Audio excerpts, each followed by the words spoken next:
недели. Судья Анастасия Чебаева сейчас коротко о том, что ждет в выпуске. Метель сковала и на дорогах, и в небе. Рейсы задержаны, автолюбителей вызволяли спасатели. Уфимцы нарекли родной город горной столицей. Почему коммунальщики не могут справиться с снежными кучами и сугробами? Руководству города необходимо изыскать финансовые возможности для кардинального увеличения заработной платы рабочих. Дореволюционная роскошь под пылью времени. 4 древнейшим усадьбам столицы вернут былой облик. Когда вот вводишь здесь гостей из других городов, восторг именно от улиц, не от отдельных домов. На то, как будет выглядеть Уфа, влияли жители. Предложения горожан внесут в новый генплан столицы. Обеспечить себе какое-то прорывное такое развитие. Весь потенциал для этого однозначно есть. Против лома есть прием. В Башкортостане начали борьбу с нелегальными скупщиками металлолома. Как работаете тут без лицензии? Без комментариев. Сотни пунктов без разрешений. Какую опасность стоят подобные точки и чем не брезгуют приемщики. Сдают эти металлопродукты в обмен на те же самые фанфурики. Собачий дом всем миром. Волонтеры посвятили свои выходные строительству будок для отловленных собак. Любовь, тепло, дом, семья, как и людям, всем одно. Более сотни хвостатых ищут настоящий дом.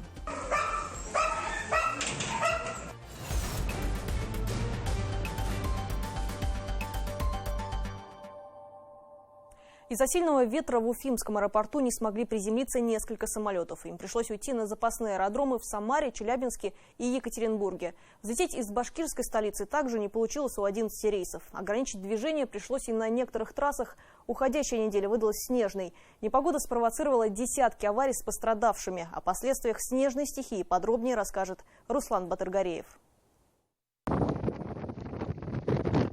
Порывы ветра до 20 метров в секунду, сильный снег, низовая метель. Этой ночью Башкортостан вновь накрыла стихия. Основной удар непогоды на себя приняли те, кто был в пути. В Куйргазинском районе спасатели вызволяли из снежного плена автомобиль, в котором находилось 2 человек. В Аургазинском застряла машина с 5 пассажирами, среди которых 2 детей. А это уже кадры из Зианчуринского района. Трактор К-700 пытается пробить дорогу между населенными пунктами Яныбаково и Дельбаево. В снежной ловушке оказался автомобиль. Метель практически сравняла проезжую часть с полем. С пятницы спасатели неоднократно выезжали на помощь автомобилистам, которые застряли в снегу или попали в затор. Сегодня на автодороге места назначения у деревни Балыкбашево в Федоровском районе республики застрял рейсовый автобус «Форд Транзит», следующий по маршруту Федоровка-Салават. В автобусе находилось 17 пассажиров. Направленный к месту трактор в оперативном порядке расчистил дорогу, и автобус смог продолжить движение. В связи с ухудшением погодных условий сразу на нескольких участках федеральных автодорог М5 и Р-240 этой ночью ограничили движение автобусов и большегрузов. К таким мерам на этой неделе пришлось прибегать неоднократно, и все же избежать массовых ДТП не получилось. Так, вблизи села Эльтеряково столкнулись сразу 6 транспортных средств. В аварии на трассе Уфа-Энзер-Белорецк пострадали 5 человек, в том числе 2 детей 10 и 15 лет. В тот же день в том же Кармаскалинском районе, но уже на автодороге Уфа-Оренбург произошло еще одно массовое ДТП, а в момент его оформления пострадали полицейские. Патрульную машину протаранил BMW X3, за рулем которого сидела 53-летняя женщина. В результате ДТП транспортные средства получили механические повреждения. Сотрудник ДПС, находившийся в салоне автомобиля, обратился за медицинской помощью. Начато разбирательство, в ходе которого будут установлены причины и обстоятельства произошедшего. Испытывать на прочность погода продолжила на этой неделе и коммунальная служба. Не успели они до конца устранить последствия предыдущих снегопадов, как на Башкортостан обрушился очередной циклон. И хотя техника и люди продолжают работать круглосуточно, этого мало. Причину заваленных снегом уфимских улиц представители Министерства ЖКХ назвали на этой неделе во время оперативного совещания в правительстве. Это износ автопарка, нехватка механизаторов и дворников. Сотрудники увольняются из-за низкой зарплаты. По нормативу численность работников по содержанию улично-дорожной сети должна составлять 7302 человека. Тогда как по штату в Уфе предусмотрено всего 2434 человека. А фактически работает 1638 человек. Глава Башкортостана дал 2 недели мэру Уфы Сергею Грекову, чтобы решить вопрос с повышением заработной платы дворникам и увеличением штата механизаторов. На новую технику МинЖКХ, в свою очередь, попросила 10 миллиардов рублей.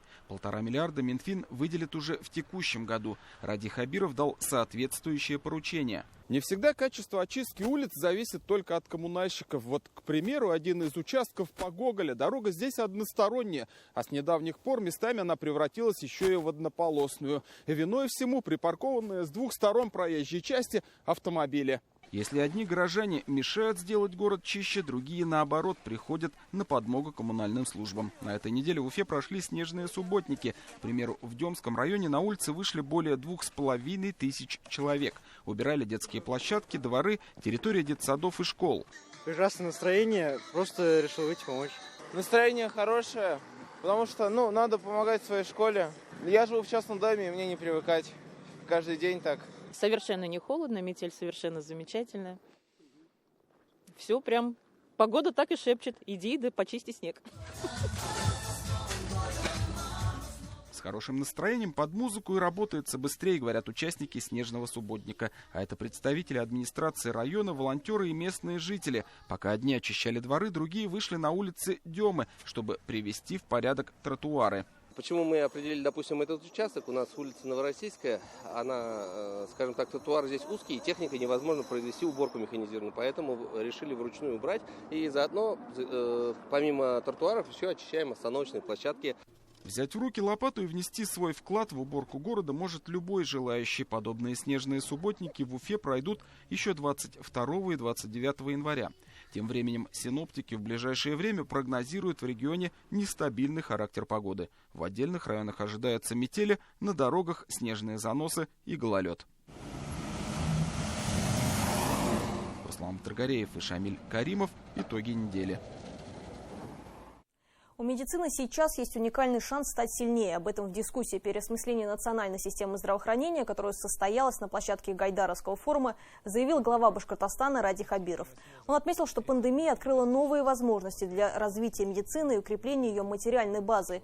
В республике модернизируется первичное звено в сельской местности. Стоит задача обновить все ветхие ФАПы. По этой программе до 2025 года Башкортостан получит 18 миллиардов рублей. Может быть, я излишне оптимистичен, но я считаю, что у нашей системы здравоохранения вот именно сейчас есть уникальный шанс. Уникальный шанс стать действительно качественной, востребованной, очень серьезной системой защиты здоровья граждан. Потому что так сложилось, коронавирус, с одной стороны, очень сильно ударил. Он ударил по людям. Мы потеряли родных, близких. Мы много чего перестрадали. Но это в то же время дало возможность обратить внимание на медицину совсем по-другому, что без медицины мы просто можем физически вымереть. Вот вы знаете, я когда начал работать и ездить это 3 года назад по нашим ФАПам, вот это очень интересные вещи. Вот в каких только экзотических помещениях я не видел, где расположены ФАПы. А вот если представить, что для территории, а у нас территория с большим сельским населением, 38%, это порядка 1 700 000 людей живет на селе, представляете, да? Это у нас 1960 ФАПов. И вот я помню, вот в одном районе ФАП, это был бывший барак, где жили немецкие военнопленные. Главный врач коммунарки Денис Проценко высоко оценил практику Башкортостана по строительству быстро возводимых инфекционных центров и отметил, что этот опыт активно тиражируют другие регионы. Ради Хабиров также предложил продумать системы поддержки медицинских кадров и дополнительные меры мотивации, в том числе материальные, чтобы люди ответственно относились к своему здоровью. Просто приведу пример. У нас медуниверситет башкирский. Вот если бы все выпускники медуниверситета 2021 года пошли в медицину, у меня бы в республике у нас не было проблем с врачами. У нас бы все врачи. Если бы все выпускники, допустим, пришли в амбулатории, пришли бы, соответственно, в поликлинике, пришли в больницы, не было проблем. Огромное количество выпускников вузов не работает по специальности. Я каждый раз говорю, уважаемые коллеги, я в Министерство здравоохранения обращался, обратите внимание на людей, которые уже приняли решение и всегда посвятят себя служению медицине. Это выпускники колледжей. Надо продумать программу, каким-то образом синхронизирования образования, сокращения количества и очень легкого доступа к получению высшего образования. Разумеется, я думаю, что принято сейчас решение относительно отработки и, соответственно, то сейчас происходит в высшей школе медицинской, я думаю, поможет нам все-таки в ближайшие годы закреплять. Ради Хабиров подчеркнул необходимость цифровизации отрасли и активного перехода к телемедицине. На примере ситуационного центра Башкортостана, который создали на пике заболеваемости коронавирусом. Руководитель республики рассказал о его эффективности. Зеленые зоны Уфы сохранят и защитят от застройки. Предложения уфимцев внесут в новый генеральный план города. Это документ, от которого зависит, какой будет башкирская столица. Много замечаний от горожан коснулось Непейцевского дендропарка. В изначальных материалах часть памятника природы была обозначена как зона застройки. Эта ошибка, благодаря внимательности уфимцев, была исправлена. Кроме того, некоторые рекреационные территории, скверы, прогулочные пространства не имели официального статуса. С помощью жителей мы смогли добавить к озелененным территориям, узаконить их в генеральном плане больше 1000 гектар. Любой миллионник, он в процессе своей жизни накапливает кучу проблем, которые мы должны решить документом под названием «Генеральный план» и правила землепользования застройки. Задача перед Уфой теперь это все реализовать и действительно обеспечить себе какое-то прорывное такое развитие. Весь потенциал для этого однозначно есть. Город очень интересный, с богатым наследием, с природой потрясающей. То есть и с такими активными, внимательными жителями. Так что есть куда стремиться однозначно. Обеспокоенность уфимцев вызвало и развитие транспортной инфраструктуры, появление новых поликлиник, школ, вопросы экологии. Многие предложения и просьбы найдут свое отражение в генплане. В ходе общественных обсуждений было подано около 17 тысяч обращений. Генплан определит приоритеты пространственного развития Уфы до 2042 года и позволит решить множество территориальных вопросов. Вспомнить только Нижегородку. Это достаточно большой район, который по старому генеральному плану предполагался как высотная многоэтажная застройка многоквартирными домами, из-за чего жители сталкивались часто с трудностями в оформлении земельных участков, в оформлении собственности. Все это проходило только через суды, через длинные процедуры. И теперь новый генеральный план дает нам возможности, устанавливает именно функциональную зону смешанного использования. Там могут сохраняться и индивидуальные жилые дома. К 450-летию столицы уфимские власти реконструируют 4 усадьбы на улице Октябрьской революции. На создание соответствующих проектов отведено чуть больше полугода.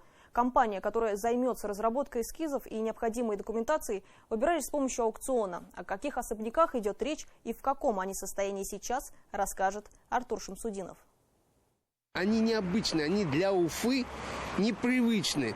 Я вот как случайно сказал, в Стерлитамаке нечто похожее, а потом так Афанасий Аверьянов, стерлитамакский купец. Даже в поблекших от времени стенах дома все равно не скрыть былой роскоши и дороговизны. Все-таки здесь когда-то проживала одна из богатейших семей Уфы.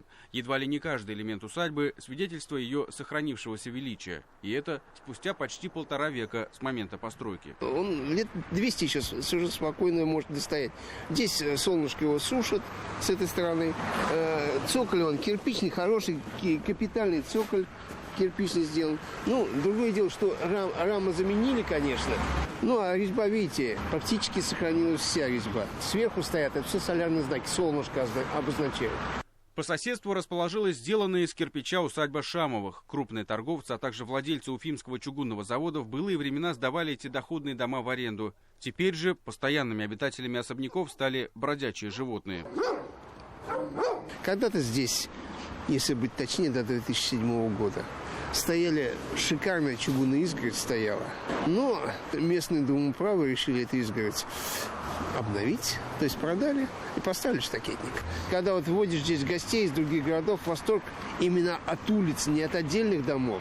Вот Чуйдинский дом деревянный и кирпичный дом Чуйдина. Один хозяин, а дома совершенно разные.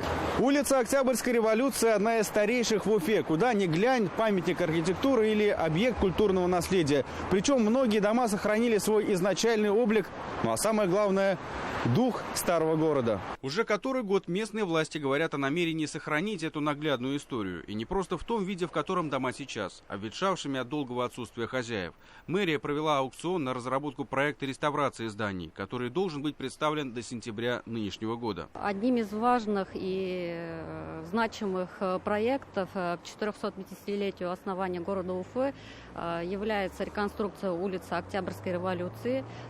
Все знают, что на этой улице у нас очень много объектов культурного наследия. Все они будут сохранены и отреставрированы. На экспертизе сейчас находится и проект преобразования улицы Октябрьской революции в пешеходную. Правда, отказываться от движения транспорта совсем здесь не намерено. Просто из 4 полос оставят 2. А вот на протяжении всей прогулочной зоны появятся музеи, кафе, магазины и творческие мастерские. Нужна такая улица пешеходная, красивая, где можно прогуливаться, где можно детям рассказывать про историю каждого этого дома, каждого здания, про хозяев этого дома. Я думаю, здесь будет очень интересное место, потому что это улица, связывающая наш центр города, улицу Ленина с монументом дружбы, с рекой Агидель. А ведь во многих этих объектах культурного наследия по-прежнему живут люди. Сейчас на повестке стоят вопросы их расселения. В адресные программы включено 47 домов. На то, чтобы воплотить проект преобразования улицы, у властей осталось не так много времени. Артур Шамсудинов, Азат Ишбулатов, Родион Матвеев и Виктор Демидов. Итоги недели. Уфа. Уфимцы просят защитить их дома от наркоманов. В Кузнецовском затоме многоэтажки облюбовали закладчики и их клиенты. Вандалы разносят подъезды в поисках спрятанной дозы. Непрошенные гости разбирают лифты и вырывают домофонные двери. Люди боятся за свои семьи и имущество. Подробности у Айгуль Хатыповой.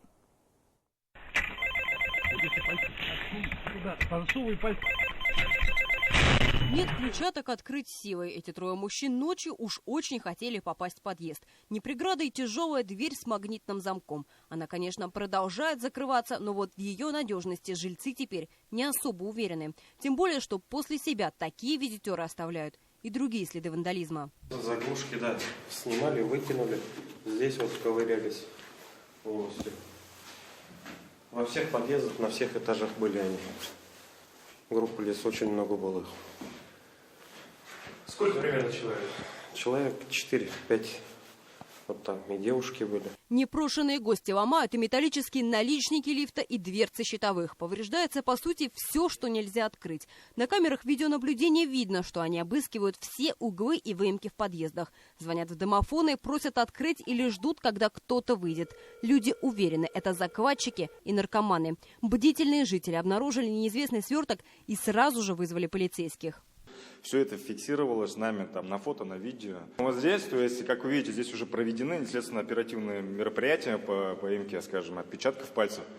А конкретно вот здесь была обнаружена закладка в виде свернутой в изоленту, плотная сверток. Закладчики выбирают в домах укромные места, куда могут спрятать свертки. Например, распределительные щитки. Как мы видим, здесь защитная планка расшатана. По всей видимости, ее уже пытались отгибать. Жители встревожены. В последнее время группы неизвестных стали ходить по подъездам практически каждый день. И то, что фиксируют камеры наблюдения, заставляет всерьез опасаться таких визитеров. Тем более, что в новом микрорайоне проживает много молодых семей с детьми. Конечно, это же неадекватные люди, на которых даже нарваться иногда страшно. Но мы не отпускаем детей просто так гулять, всегда под присмотром, всегда с нами. Боимся за детей, за жен. Как зачастую, кто вот эти употребляет, они как бы бывают неадекватными и непонятно, что от них можно ожидать. Думаю, способны на многое, вплоть до сломать окно и как бы сломать дверь. Активисты говорили, что летом бывает, что там есть посадка, они там на посадке тоже бродят летом. Со слов жителей, во время случайных встреч с непрошенными визитерами, те утверждают, что снимают квартиру. И в то же время быстро ретируются, оставляя только следы вандализма. Полиция не реагирует. Мы же обратились, они приехали и заявление у нас даже не взяли. Когда приезжают, их уже нет. Забрали вот это заявление. Это в 12-м доме только. Это в одном доме. Они меня вызвали, я подошла. Значит, в этом доме не взяли заявление, то есть были вскрытия в доме. И здесь то же самое. И они не зашли, не взяли. То есть только там, где нашли закладку. В правоохранительных органах начали проверку. Полицейским предстоит установить, кто же все-таки орудует в подъездах. В полицию города Уфы поступил ряд сообщений от жителей микрорайона о том, что неизвестные лица ходят по подъезду одного из домов. Сейчас сотрудники отдела полиции номер 3 проводят проверку и устанавливают личности граждан, которые фигурируют в записях камер видеонаблюдения. Жители просят о том, чтобы в микрорайон чаще заезжали полицейские патрули. Люди говорят, наркоманы и захватчики появляются в основном в вечернее и ночное время. Не только последствия их визита вызывают у жильцов страх, но и возможная встреча с не совсем адекватными гостями. Айгуль Хатыпова, Эмиль Басареев, Анастасия Чубаева и Ильшат Давлетбердин. Итоги недели. Более 250 нелегальных приемных пунктов металла работают в Уфе. Часто они становятся местом сбыта краденого и точками притяжения асоциальных личностей. В Башкортостане начали борьбу с нарушителями, работающими без лицензии. Общественники, сотрудники ведомств и правоохранители проводят рейды. Подробности в следующем сюжете. Вы, да, приемщик? Да. Да, я сегодня дома высел, пришел на работу. Снег почистить так. Компанию мужчине решили составить нагрянувшие гости, но оказалось, это не подмога, а сотрудники полиции с проверкой. На точке есть яркие баннеры, расценки на прием металла и даже предупреждение об обязательном ношении маски. Не хватает главного – разрешения на работу приемки. Ну, так вот, этих денег нет. Надо работать. Устроиться куда-нибудь на работу? Да нет, куда. А чья точка-то? Не ваша, да? Нет. Хозяина не знаете? А как устраиваетесь на работу? Ну так. Убрать снег у молодого человека уже получится после составления протокола. На яркие вывески владельцы приемки лома не скупятся. Такой баннер сложно не заметить с дороги. На другой точке хозяева даже позаботились о внешнем виде помещения, видимо, чтобы радовать глаз клиентов. Вокруг огнетушители, запчасти от автомобилей, гардины и даже игрушечная коляска. Наблюдать за обстановкой в металлическом царстве можно, не выходя из помещения. А вы как работаете-то без лицензии? Ну, блин, без комментариев. А вы знаете, что нельзя работать, да, без лицензии? Ну, как бы слышали. Слышали, но все равно работали.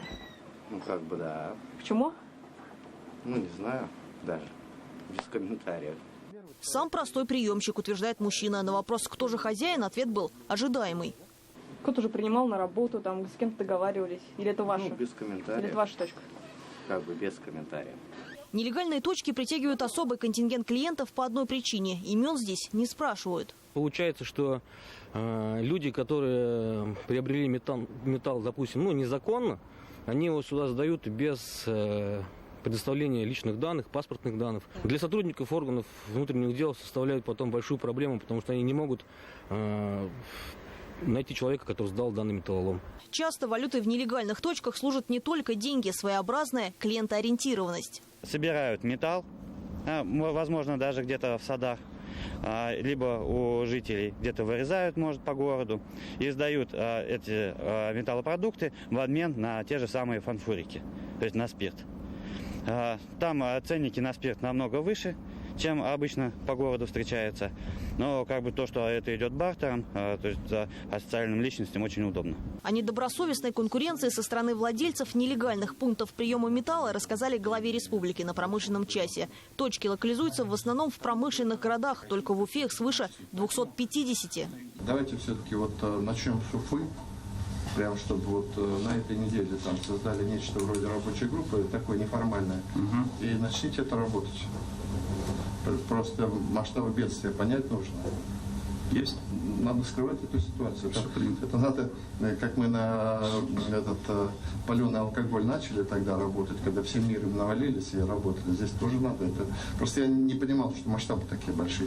Чаще всего владельцы точек, не имеющие разрешения, открывают их в обычных гаражах. Специалисты организовали рейды совместно с Министерством промышленности республики.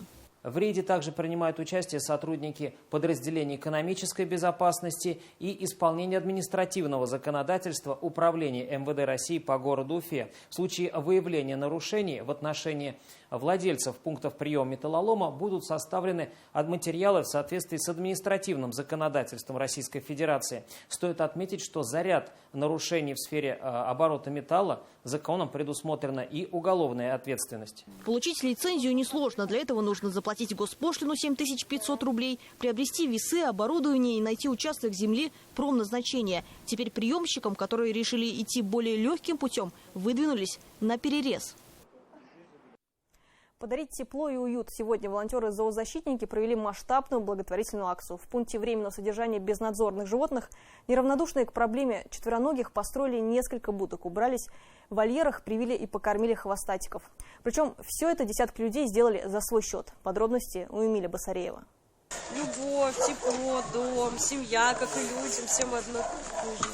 Но, к сожалению, эти собаки лишены такого счастья. Бездомные, потерявшиеся, а большая часть выброшенные на улицу псы. Ютятся теперь в пункте временного содержания. И единственные, кто дарит им любовь и заботу, это волонтеры.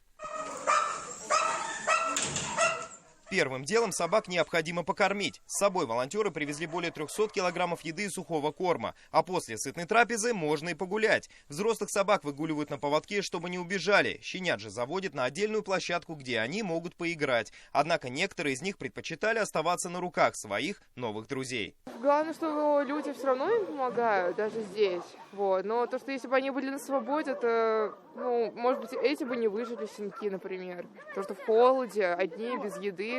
Обязательно тем, кто в домах живет, я бы порекомендовала, потому что очень жалко малышей. Но хорошо, что есть организаторы данной акции. Да. Все, он опять уходит. Да.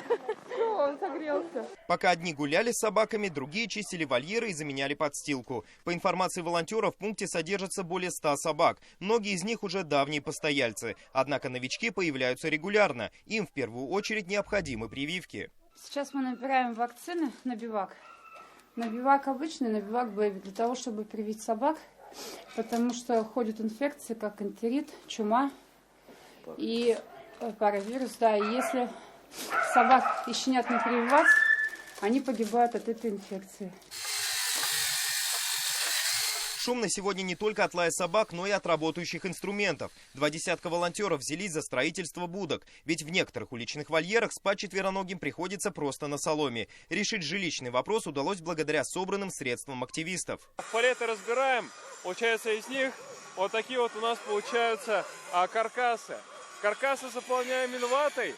Главное качественно сделать. Мы делаем с утеплителем, чтобы тепло было собакам. А это верхняя часть будки, так называемая крышка. Волонтеры делают их на петлях для того, чтобы можно было в любой момент открыть и почистить собачий домик. На призыв организаторов откликнулось более 60 человек. Такого крупного десанта помощи, говорят они, здесь никогда не было. Наша группа ездит 3 раза в неделю сюда. Среда, пятница, воскресенье. Но люди стали подтягиваться, те же самые подписчики, которые становятся волонтерами, которые понимают, что здесь проблема большая, что собак на самом деле надо кормить, лечить. Помощь нужна постоянно. Здесь лишних рук не бывает. И лишнего вообще ничего не бывает здесь.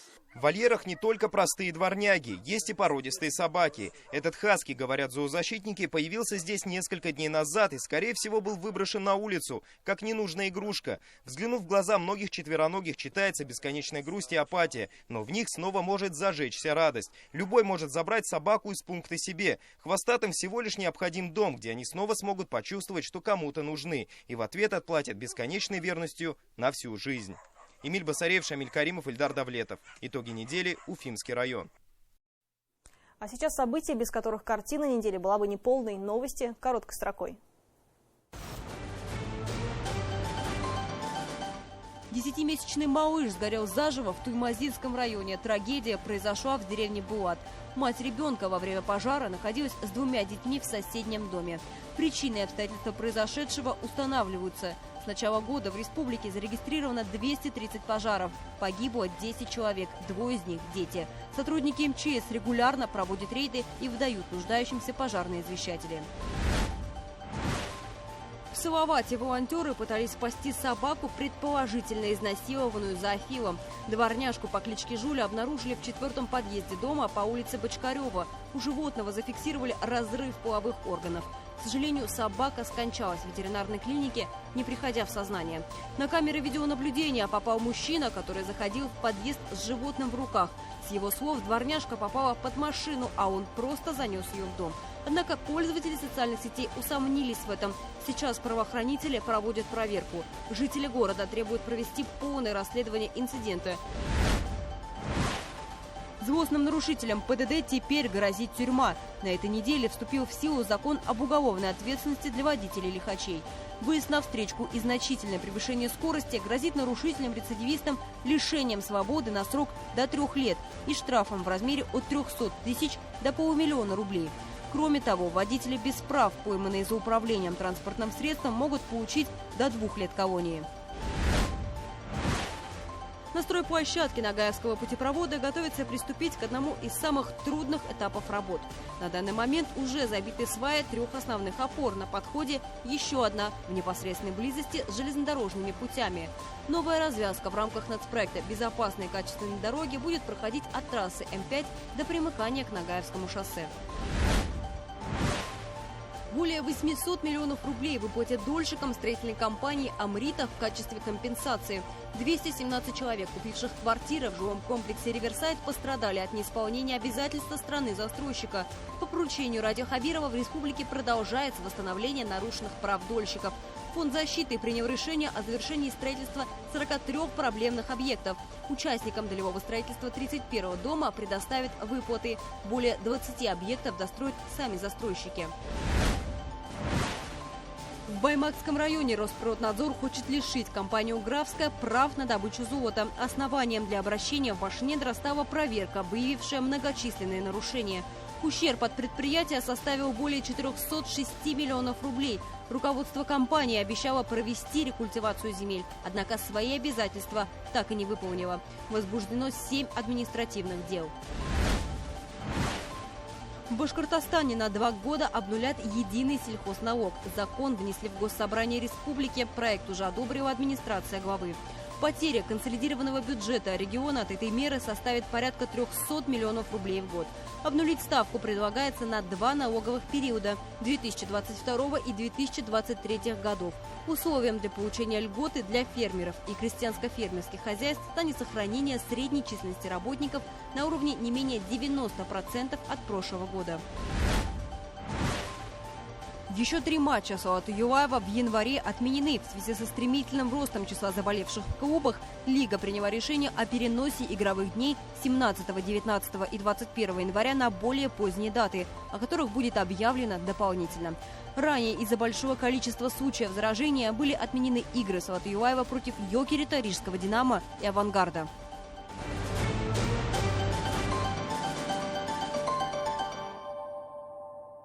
Помощь малой родине. Все больше уроженцев республики становятся участниками проекта «Атайсал». Суть его заключается в финансировании из личных средств благоустройства сел и деревень, а также строительство и ремонт социально значимых объектов, проведение массовых мероприятий. Суммы пожертвований разные, от десятков тысяч до нескольких миллионов рублей. Мой коллега Азат Садриев расскажет подробнее.